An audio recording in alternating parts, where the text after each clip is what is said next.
Olá, eu sou o pastor Adejalan Ramos. Hoje vamos comentar a lição de número 13, a velhice de Davi. A última lição desse trimestre é baseado nos livros de Samuel, 1º e 2º Samuel. Bem, a velhice é um momento, então, da vida e as escrituras, a Bíblia também fala acerca da velhice. Inicialmente, o comentarista da lição, na primeira parte, ele aborda sobre uma visão geral acerca da velhice. O envelhecimento ele é visto como um processo natural, biológico, na vida de todo ser humano. Isso deveria ser visto dessa forma. É um elemento, então, biológico, natural. Mas é claro, porque pelo fato de nós sermos um ser social, histórico e cultural, nós então sentimos também o peso cultural e social. Então, a velhice, o envelhecimento é um processo biológico, mas é também um processo que acontece dentro de um contexto social. É por isso que nós podemos falar então da construção histórica da velhice. Quando nós então olhamos as sociedades, tanto antiga quanto a sociedade moderna, nós podemos então ter uma visão geral acerca da velhice. Se nós observarmos, por exemplo, o antigo Egito, inclusive um filósofo egípcio, há cerca de 2.500 anos, ele disse que a velhice é o maior infortúnio que pode atingir o ser humano. William Shakespeare não via a velhice com bons olhos. Ele relatou como os anos crepusculares. Ele disse que traz uma segunda infância e simples esquecimento.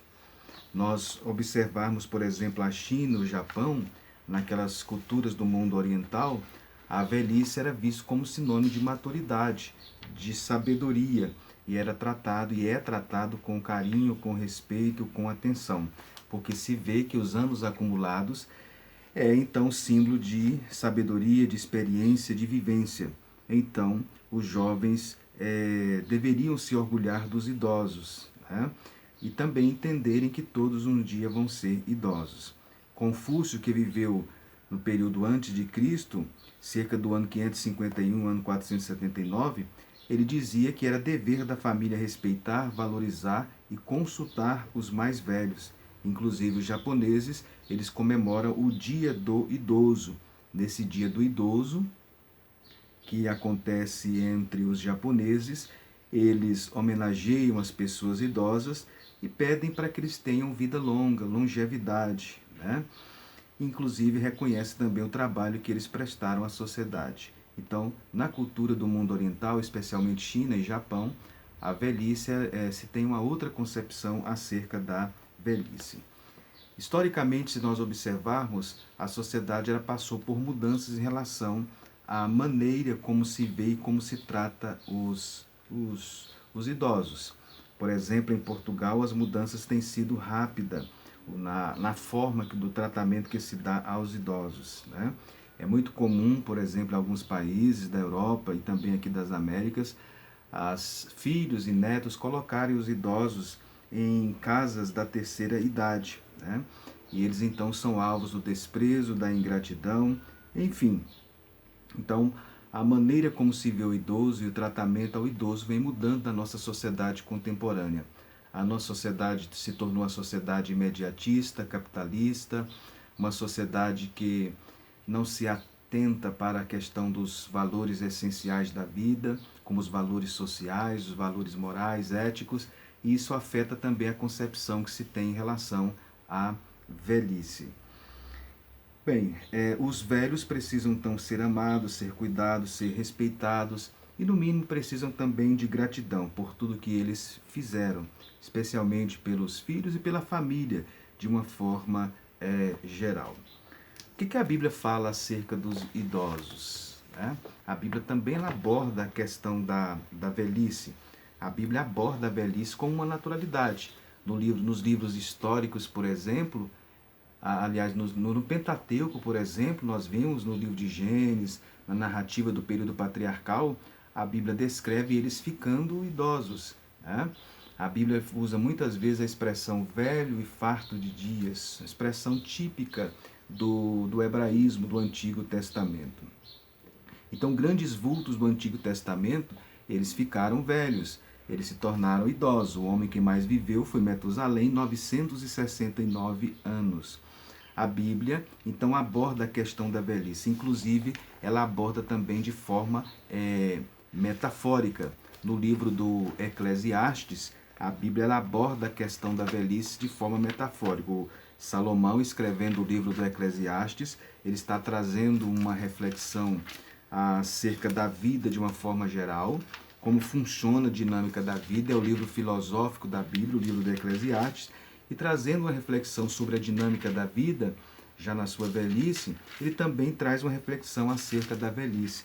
No capítulo 12, ele diz: lembra-te do teu Criador nos dias da tua mocidade, antes que venham os mais anos, os dias dos quais venha dizer, não tenho neles contentamento.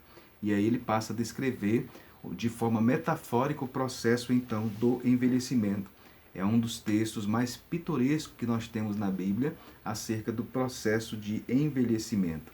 Ele diz, no dia em que os guardas, capítulo 11 de Eclesiastes, versículo 3, no dia em que tremerem os guardas da casa, os teus braços, ele está falando dos braços, ele usa a expressão metafórica, os guardas da casa, para se referir aos braços tremendo, se curvarem os homens fortes são as pernas, cessar os moedores da boca. Aqui fala dos dentes que se tornam raros, se tornam poucos. E também se escurece os teus olhos nas janelas. Ele usa então a vista curta, a vista escura que a pessoa idosa tem. Os teus lábios, quais portas da rua, se fecharem. Então os lábios se fecharem. No dia em que não puderes falar em alta voz. Então os lábios da pessoa idosa não pode falar em alta voz, ele fala baixinho. Então isto fala dos lábios, né, se fechando. Também ele fala levantar a voz das aves, o sono leve, as harmonias, filhas da música, te diminuírem. A pessoa idosa tem dificuldade então de cantar ou canta pouco, diminui então as harmonias, a música. Como também temeres o que é no alto. A pessoa idosa tem dificuldade de subir o que é alto. E também houver espantos no caminho, a pessoa idosa não viaja mais só. E florescer a amendoeira, fala do cabelo embranquecendo. E o gafanhoto for um peso, fala da dificuldade de pegar determinadas coisas pesadas. E de perecer o apetite. O apetite aqui fala em todos os sentidos. Então, nesse texto de Eclesiastes 12, Salomão está descrevendo de forma metafórica o processo do envelhecimento. É quando então ele culmina esse momento no texto dizendo: e o pó volte à terra como era, e o espírito volte a Deus que o deu. Então a Bíblia ela aborda a questão então do envelhecimento. Ela aborda nos livros históricos, ela aborda no Pentateuco, ela aborda também na poesia. Nós temos o Salmo 71, que é o Salmo do Idoso. Ela aborda aqui em Eclesiastes 12. Ela aborda também no período do Novo Testamento. A Bíblia fala sobre o tratamento que se deve dar aos idosos, especialmente os obreiros, Paulo aconselhando a Timóteo. Enfim, a Bíblia então trata da velhice com naturalidade. Quais são as principais causas da velhice? Na primeira parte do comentário, o comentarista ele faz uma abordagem acerca da velhice. Nós estamos complementando, trazendo outros elementos para que sejam discutidos também em classe. Primeiramente, as causas físicas, a aparência física. Os cabelos se tornam escassos, branqueados, a perda dos dentes, a altura ela é diminuída, a pele fica enrugada, começa a aparecer mancha nas mãos e pulsos, a pele se torna mais flácida. Essas mudanças, elas então acontecem na vida das pessoas idosas.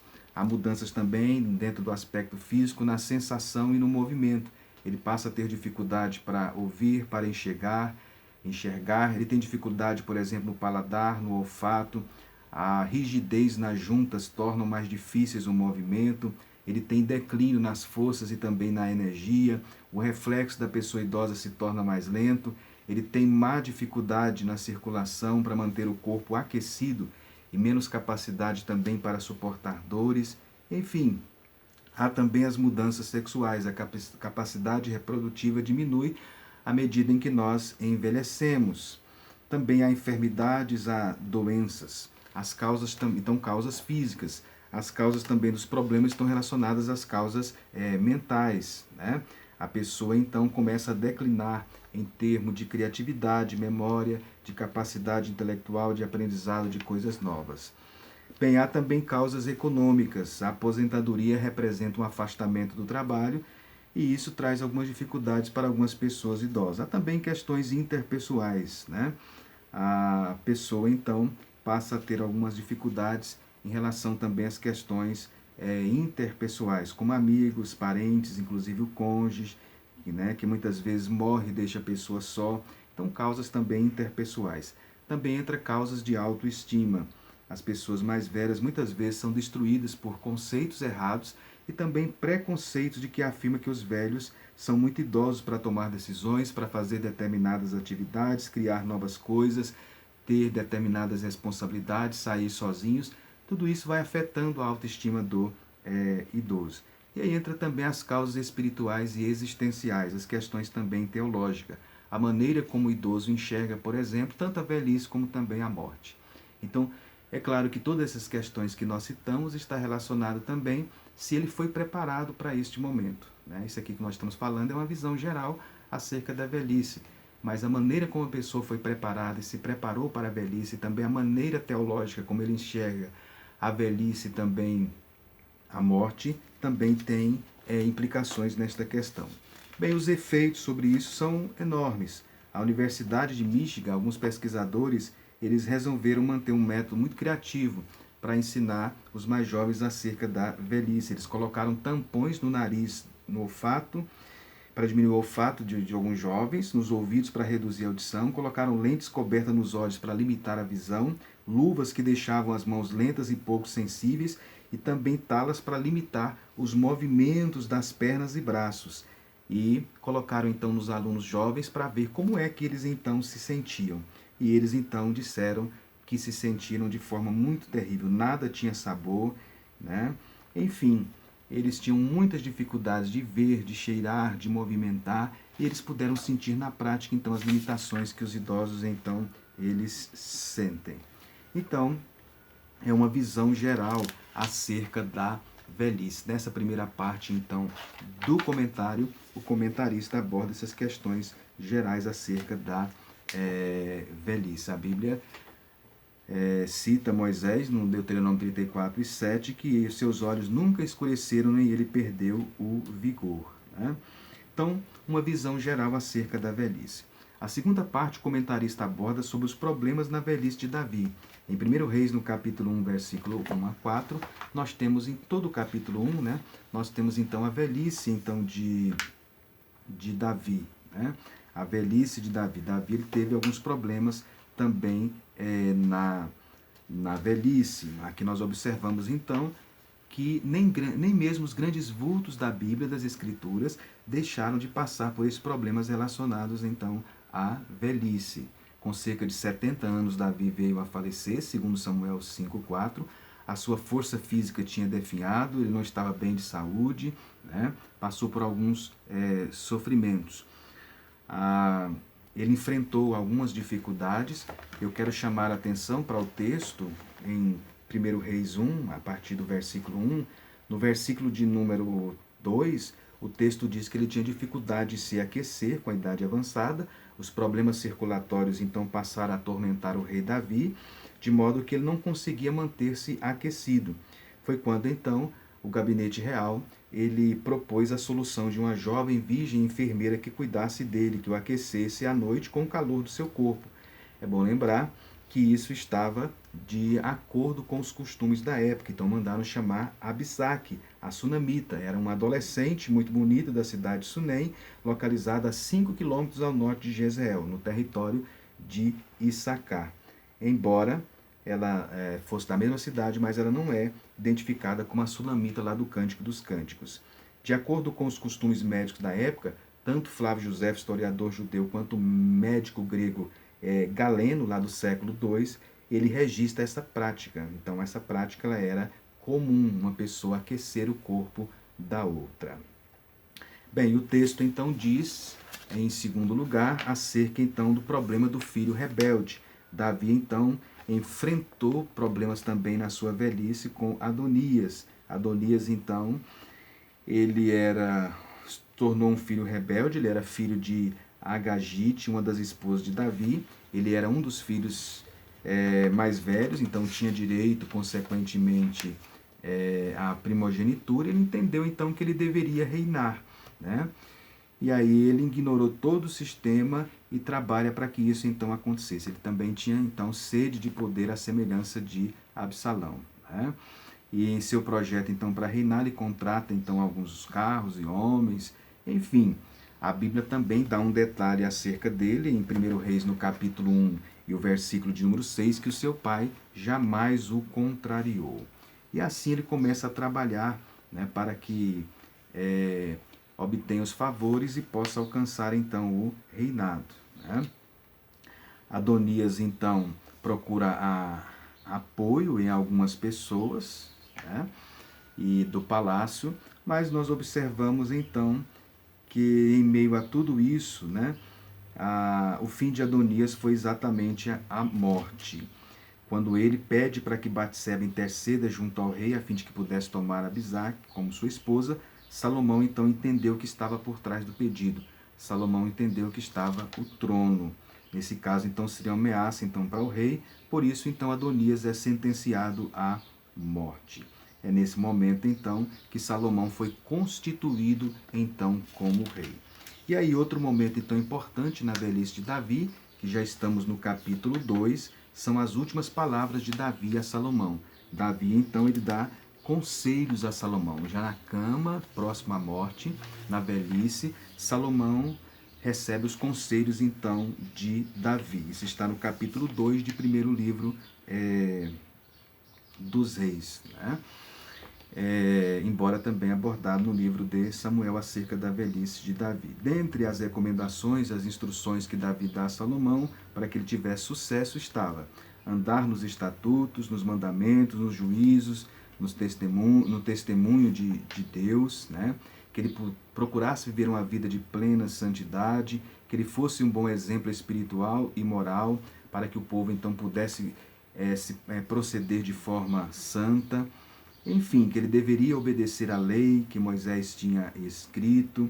Foram as orientações que ele deu, né, ao seu filho Salomão. Isso está então na lição, no comentário então da lição na segunda parte. Na terceira parte, as palavras finais de Davi, no capítulo 23 de segundo livro de Samuel. Chega o momento, então, da morte de Davi. Davi chega ao fim da vida, foi marcada por altos e baixos, mas então, no finzinho então, da sua vida, ele procede, a Bíblia registra, então, as últimas palavras, então, de Davi, né? Nessas últimas palavras, ele, então, revela o seu prazer, o seu contentamento em Deus, que toda a salvação estava, então, nele, em Deus, né? Ele reconhece que na velhice haveria dificuldades, canseiras, mas a mente dele estava firme no Senhor. Ele usa a expressão o Deus de Jacó, aparece aí, né, nesse texto de 2 Samuel, no capítulo 23. E outra coisa que nós podemos destacar é que o Davi também, mesmo na sua velhice, ele foi inspirado. Nós temos então vários dos salmos que foi escrito então por Davi, né? Como o Salmo 23 e tantos outros salmos que nós temos então na Bíblia, que foram escritos por Davi, que revelam então a inspiração que ele teve, a distinção poética que Davi ele teve nos seus escritos, né?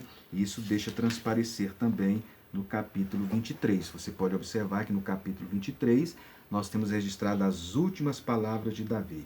Inclusive, esse texto é um legado literário final para Israel, né? As palavras de Davi, de forma bem poética, de forma bem inspirada. Então a gente pode observar aqui a inspiração de Davi ao compor salmos, poesias, uma literatura poética bem vasta no período do Antigo Testamento, né? E eu destaco no capítulo 23 de 2 Samuel, versículo 5, quando Davi disse: não está assim Deus com a minha casa? Davi confessou que sua casa não havia sempre governado o povo de Deus com justiça e no temor de Deus, e portanto não cumpriria, no capítulo 7, 12 a 16. Mas ainda nenhum dos reis da linhagem de Davi alcançou o padrão de Deus em justa obediência. Ele fala também sobre a aliança eterna. E uma das coisas que também a Bíblia relembra são os valentes de Davi, ainda no capítulo 23. Né? Ele também profetizou nos seus escritos acerca do Messias, e ele dormiu então com seus pais.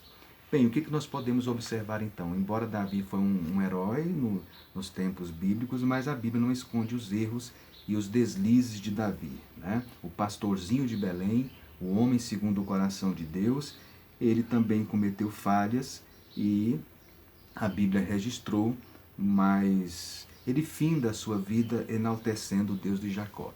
Isso mostra então que a nossa vida, por mais esplendorosa que seja, por mais heróis que aparentamos ser ou que pensamos ser, mas ela tem altos e baixos, e nós somos sempre dependentes então da graça de Deus. Portanto, professor de escola dominical, que você possa realçar essas verdades da palavra de Deus. Então, relembrando alguns pontos que nós podemos abordar. Primeiramente, aborde sobre uma concepção geral da velhice. Você pode complementar com muitas questões relacionadas à velhice, mas tenha cuidado para não demorar muito tempo nesse primeiro tópico, abordando apenas as questões contemporâneas, pois a escola é bíblica, então deve se abordar dentro da perspectiva bíblica. E depois, no segundo momento, aborde então sobre a velhice de Davi, né?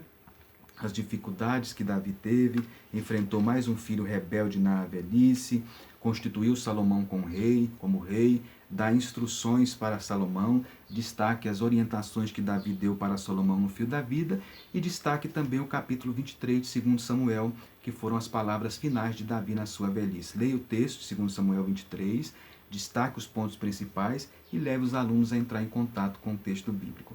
Não esquecendo jamais de também relembrar o que foi estudado durante esse trimestre, pois essa é a última lição desse trimestre também do ano. Portanto, que Deus abençoe cada professor, cada aluno da escola dominical. Este ano, então, esse trimestre, nós estudamos sobre o governo divino em mãos humanas. A última lição, então, do trimestre, né, de 2019.